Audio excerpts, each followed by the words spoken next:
کہانی شروع ہوتی ہے 1929 سے، جب ساری دنیا U S stock market crash ہونے کی وجہ سے گریٹ ڈپریشن کا سامنا کر رہی تھی۔ اس کی وجہ سے کئی ممالک کی اکانومی تباہ ہو چکی تھی اور ورلڈ کی جی ڈی پی 15% اور ان ایمپلائمنٹ ریٹ 30% تک گر چکا تھا۔ ابھی گریٹ ڈپریشن جاری تھا کہ 1939 میں سیکنڈ ورلڈ وار شروع ہوئی، جس سے دنیا کی اکانومی کو اور نقصان پہنچا۔ اب یہ ہلچل شروع ہو گئی کہ کس طرح گرتی ہوئی اکانومی کو کنٹرول کیا جائے۔ اس کو کنٹرول کرنے کے لیے 1944 میں 44 ملکوں کے ریپرزنٹیٹیو 22 دن کے لیے برٹن ووڈز قصبے کے ماؤنٹ واشنگٹن ہوٹل میں اکٹھے ہوئے، جہاں پر 22 دن کی ڈیبیٹ ہوئی اور یہ طے پایا کہ اب دنیا میں ٹریڈنگ ڈالر کے ذریعے کی جائے گی، اور اس طرح ڈالر عالمی کرنسی بن گیا۔ دراصل 1944 سے پہلے ٹریڈنگ گولڈ کے ذریعے کی جاتی تھی، اور اس وقت 75% گولڈ امریکہ کے پاس تھا، تو بیلنس کے ساتھ ٹریڈنگ کرنا مشکل تھا۔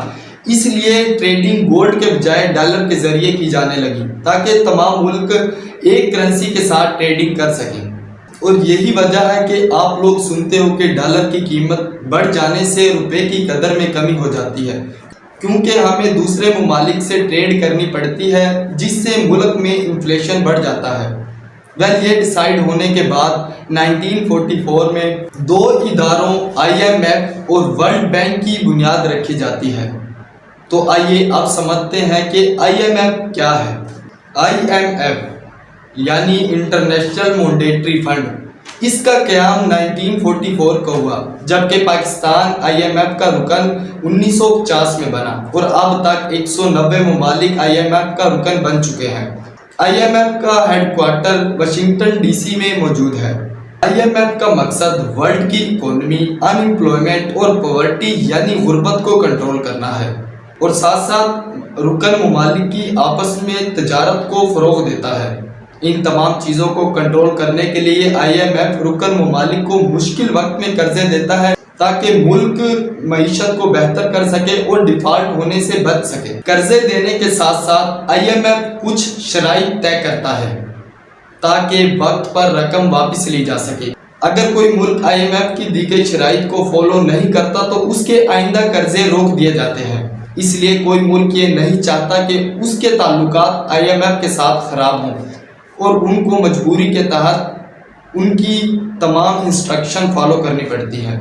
مطلب آپ کہہ سکتے ہیں کہ پیٹرول اور دوسری قیمتوں کو بڑھانا ہے یا نہیں، ٹیکسز کتنے لگانے ہیں، ایون بجٹ کیسے تیار کرنا ہے، ان سب میں آئی ایم ایف کا ہاتھ ہوتا ہے۔ تو چلو اب ہم ایک سٹیپ آگے بڑھتے ہیں کہ آئی ایم ایف کو فنڈنگ کون کرتا ہے۔ دراصل تمام رکن ممالک آئی ایم ایف کو فنڈ کرتے ہیں، اور اس فنڈ کو اکٹھا کرنے کے لیے آئی ایم ایف کے پاس 3 طریقے ہیں۔ Number 1، I M F quota مختص کرتا ہے، یہ آپ اس رپورٹ میں پڑھ سکتے ہیں۔ نمبر 2، ملٹی لیٹرل قرضے، آئی ایم ایف طویل مدت کے لیے قرضے دیتا ہے اور انہیں انٹرسٹ کے ساتھ وصول کرتا ہے، جس سے آئی ایم ایف کو فنڈنگ کرنے میں زیادہ مدد ملتی ہے۔